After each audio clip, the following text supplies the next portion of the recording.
Circuito número 8 está pedindo para a gente fazer o avanço com um retorno automático do cilindro de duplação. Então a gente quer fazer com que ele avance através de um acionamento manual, mas ele tem que retornar automaticamente e tem que ter o controle de velocidade para avanço e retorno. Esse circuito aqui é o circuito de ciclo único. Então a gente já tem o circuito 7 salvo, a gente vai salvar como circuito 8 e a gente vai fazer algumas alterações nesse circuito para satisfazer então a necessidade desse exercício. Então a gente vai precisar de um retorno automático. Então, para fazer isso, agora a gente não utiliza mais o botão para fazer com que essa válvula acione. A gente não vai mais utilizar esse botão, vai deletar ele. Essa linha agora não existe mais. E o que vai fazer com que essa válvula aqui retorne, fazendo que um atuador retorne, é uma válvula que ela tem um acionamento via fim de curso, via rolete. Então a gente vai encontrar essa válvula aqui, válvulas direcionais.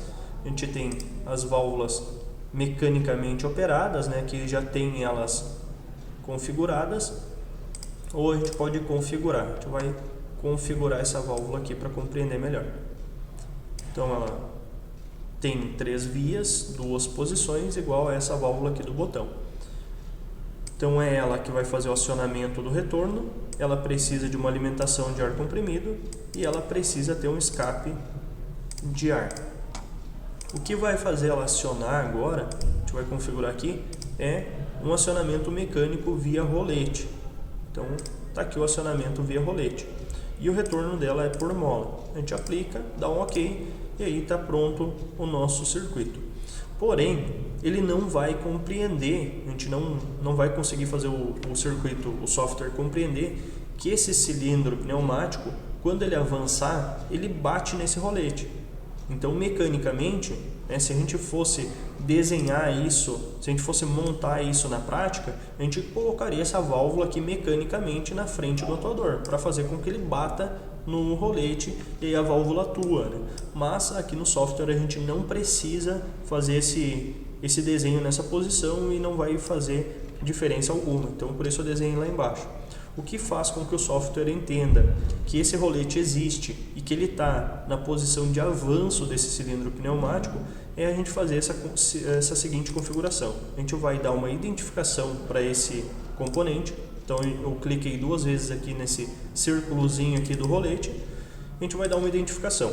Eu vou chamar esse cara de FC1 para entender, né, que é o fim de curso 1. E a gente tem a caixinha do display. Essa caixinha é para fazer com que essa identificação fique sendo mostrada aqui no nosso diagrama. Então a gente aplica e já mostrou ali no diagrama essa identificação que a gente colocou. Então vou colocar aqui com letras maiúsculas, vou aplicar novamente, ele mostra para a gente essa identificação. Aqui no atuador a gente vai precisar configurar ele para também mostrar, para fazer com que ele entenda, né, que tem uma atuação nele. Então a gente vem aqui nessa opção, a opção de atuações. A gente vai colocar aqui o nome que a gente deu lá para o fim de curso. Então eu dei o nome de fim de curso 1, lembrando que isso é bem crucial que a gente coloque o mesmo nome, né, as mesmas letras, a mesma numeração, senão não funciona.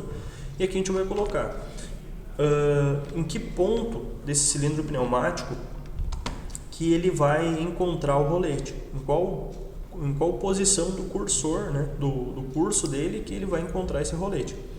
Então aqui a gente tem o range, né, que seria o deslocamento permitido pelo atuador, né, quando ele faz um movimento. Então a gente pode configurar isso na prática. A gente vai ter cilindros com alcances maiores, né, a gente vai ter cilindros que tem um tamanho físico maior, que tem uma haste maior, e aí ele vai fazer um deslocamento maior.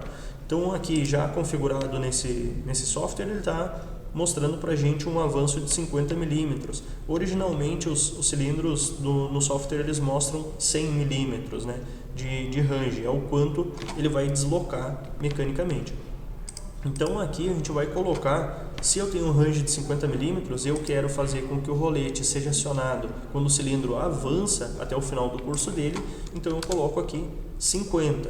Se o range for 100, a gente coloca aqui 100 e 100. para dizer que o rolete ele foi acionado na posição total do avanço do cilindro pneumático e ali ele para de ser acionado também, por isso o fim é no final do curso também. A gente aplica isso e dá um OK. O software já mostrou para a gente agora que na parte da frente aqui do cilindro pneumático, quando essa haste avançar, ela encontra, né, o fim de curso.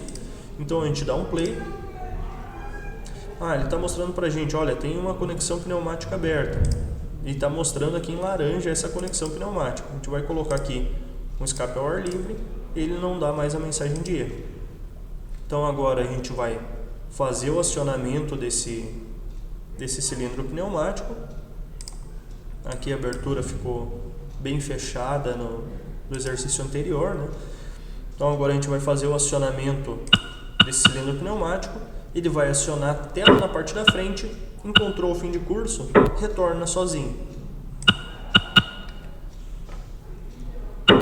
Bateu no fim de curso, ele retorna sozinho. Então um sistema semi-automático. Circuito 8 testado, a gente pode salvar ele e avançamos para o circuito 9.